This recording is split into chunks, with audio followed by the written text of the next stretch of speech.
Kasi hindi ko mapapatawad sarili ko. Sabi ko sa kanya, hiwalayan mo ko, please. Magalit ka sa akin, please, pero magpatuloy ka. Huwag kang bibigay kasi wala kang kasalanan. Inosente ka, hindi ka husgahan ng tao. Kasi sabi niya, paano daw siya lalabas?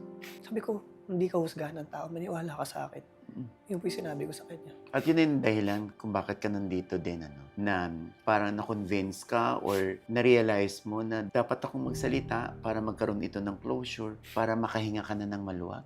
Kasi Mama Oji, di ba pinatawad niya ako? Nakaramdam din ako ng saya na natutulog ako ito lumilipas yung gabi araw na wala na akong dala-dala. Wala na akong takot na may lalabas ka. Kasi naamin ko na sa kanya, alam niya na lahat. May tulong din na ang sarap magpatuloy. Siguro dahil kaya ako masaya, dahil napatawad niya ako. Kaya nakakaramdam ako ng saya. Siguro nagpa-interview din ako sa inyo kasi kawawa din yung asawa ko na nakakatanggap siya ng mga message na kaya mo tinitis asawa mo, kaya mo pinilit patawarin kasi siya bumubuhay sa'yo. No, hindi yun. Ouch. Kasi sikat, gwapo, kaya mo napapatawad, wala kang trabaho. Hindi.